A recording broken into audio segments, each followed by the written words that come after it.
Bonjour et bienvenue à tous et à toutes sur Sensation. Aujourd'hui, je reçois l'artiste Enzo Margono, plus connu sous le nom de Juvénile. Bonjour Enzo. Bonjour, merci beaucoup. Vous êtes musicien et chanteur. La musique est pour beaucoup une passion. Comment vous est venue cette passion justement ? Avez-vous toujours eu cette vocation ? Alors, je fais de la musique depuis que je suis enfant. J'ai commencé au conservatoire. J'ai commencé en faisant du saxophone et de la batterie. Et ensuite, j'ai grandi et j'ai voulu commencer le piano au lycée et le chant en même temps en écoutant beaucoup d'artistes qui m'influençaient. Et voilà, c'est devenu un peu une passion naturellement au fil des années en fait. Donc vous avez commencé la musique il y a très longtemps quand vous étiez jeune. Donc vous l'avez appris qu'en conservatoire ou avant, ça vous est venu seul, vous avez commencé à l'apprendre seul et après Non, vraiment, j'ai commencé en école de musique. Donc, il y a différents cours, il y a des cours d'instruments et après il y a du solfège, il y a des cours d'orchestre aussi. Et justement, c'est après que j'ai quitté le conservatoire.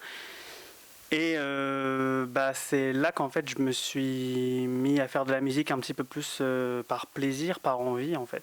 Et voilà, j'ai appris le piano en dehors du conservatoire. Donc c'était vraiment du pur plaisir, de l'envie de jouer, de chanter.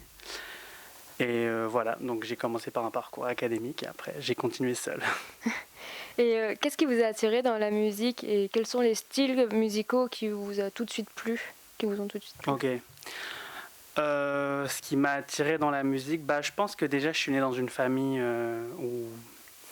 où la musique était très présente. J'ai des frères et sœurs qui eux aussi sont passés par le conservatoire, donc c'est quelque chose qui est ancré dans notre famille. Donc moi, les styles qui m'influencent le plus, c'est quand même c'est la soul, les chanteuses américaines de soul et le R&B aussi. Et après, j'écoute pas mal de rock alternatif avec des groupes comme Coldplay, Imagine Dragons. Mais principalement les chanteuses de soul, ouais. D'accord. Vous avez participé au Tremplin des Voix, qui est un concours de chant publié en live sur YouTube. Quel bilan pouvez-vous nous faire de cette expérience ? Alors, le Tremplin des Voix, c'est ma première expérience dans un concours. Je l'ai vraiment découvert par hasard en fouillant sur internet. J'ai tapé casting, je voulais essayer de voir ce que c'était. Et c'était une très grande surprise parce que j'ai participé à la saison 5. Et c'est vraiment très bien organisé en fait. Et on est vraiment accompagné du début à la fin. Quand je dis qu'on est accompagné, c'est-à-dire qu'en fait on n'est pas seulement... j'étais pas seulement un candidat qui vient chanter, faire sa prestation et qui s'en va. En fait déjà on a quand même... on est encadré par des coachs de chant, des coachs d'aisance scénique. Donc déjà ça nous prépare un petit peu à passer les différentes étapes, que ce soit pour l'audition ou pour la finale. Et c'est toute une organisation, il y a un système de vote, c'est filmé, on avait des vrais musiciens derrière nous. Donc c'était quand même une grande expérience, beaucoup de rencontres, des gens très différents, des gens qui n'avaient jamais fait de scène. Du coup, quand ils se retrouvent avec des musiciens, c'était hyper impressionnant, mais comme ils étaient bien accompagnés, ils ont su gérer l'espace et le fait d'être accompagnés. Il y avait des compositeurs aussi qui viennent pour exprimer leur talent, leur vie. Et c'était très bien, c'était incroyable. Donc pendant ce concours, vous avez chanté Only Human des Jonas Brothers. Donc on écoute un extrait et on en parle juste après. Très bien.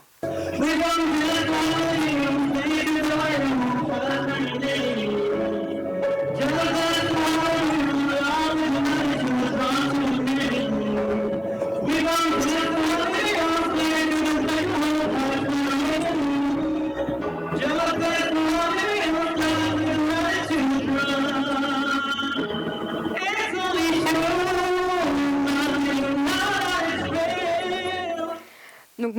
retrouver ce cover et vos autres reprises sur votre chaîne YouTube et compte Instagram. Pourquoi avez-vous choisi cette musique et qu'est-ce qu'elle vous transmet comme émotion? Alors, quand j'ai appris que j'étais sélectionné pour la finale du tremplin des voix, du coup, j'avais aucune idée de ce que j'allais chanter. Et c'est assez paradoxal parce que les Jonas Brothers, je les écoute pas vraiment. Mais voilà, c'était l'année où ils faisaient leur retour en fait. Et je m'étais mis à écouter un peu leur album. Et donc j'avais découvert cette chanson Only Human, qui parle du fait de lâcher prise, de faire la fête, de ne pas vouloir que la soirée s'arrête en fait. Et je m'étais dit que pour une finale, c'était pas mal de véhiculer cette idée où en fait on a envie de lâcher prise un peu. Alors là, dans l'extrait qu'on vient de voir, je suis juste au piano, mais justement on avait fait un arrangement où après les musiciens rentrent avec moi et voilà, je me suis un peu lâché sur scène, je pense. Et ouais, c'est ce que j'ai voulu véhiculer, un peu de joie, l'envie de danser, voilà. Avec le temps, pensez-vous composer vos propres chansons et musiques? Et si oui, vos compositions reflèteront-elles vos pensées et vos modèles musicaux? Alors, c'est vraiment une question qui tombe à pic parce que j'ai composé en fait une maquette de 11 titres. Donc en fait, je l'ai composé pendant l'année 2019-2020, donc en même temps que le concours avait lieu. Et oui, en effet, je pense que ce sont des chansons dans lesquelles j'ai voulu exprimer mon point de vue sur pas mal de sujets, notamment le monde professionnel et l'idée de ne pas forcément se sentir à l'aise dans les cases qu'on nous propose pendant notre parcours à l'école ou dans nos études supérieures. Voilà, j'ai aussi voulu un peu parler des gens qui m'entourent, donc ma famille et mes amis qui me soutiennent vraiment à fond dans mon projet. Donc ouais, ce sont des chansons qui sont vraiment inspirées de ce qu'il y a dans ma tête en fait. Donc là, vous nous avez parlé de votre projet, donc d'écrire des musiques que vous avez déjà fait. Mais est-ce que la situation actuelle de la crise sanitaire, est-ce qu'elle a impacté vos projets donc actuels et futurs? Oui, énormément parce que, donc comme je vous ai dit, c'est encore une maquette. Et donc grâce au tremplin des voix, j'avais notamment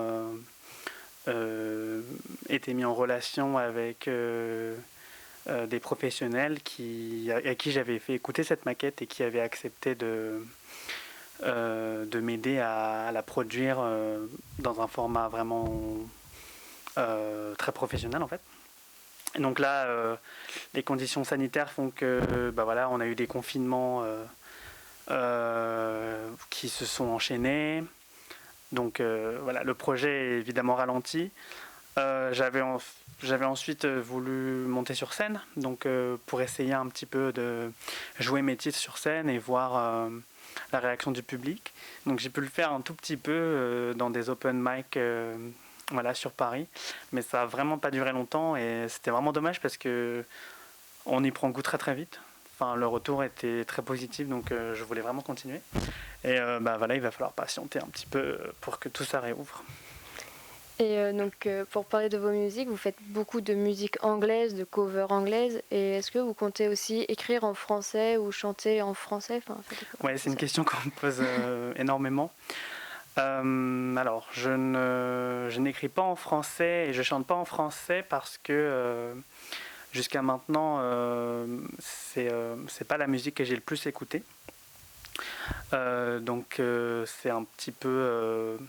on va dire que c'est pas mon réflexe d'être inspiré par des tournures de phrases en français et tout ça. Après, je trouve aussi que la langue française, elle est tellement belle et délicate que voilà, je trouve ça très dur de faire quelque chose qui me plaît en français. Évidemment, c'est un challenge que j'ai envie de réussir, donc je suis pas du tout fermé à l'idée de chanter en français.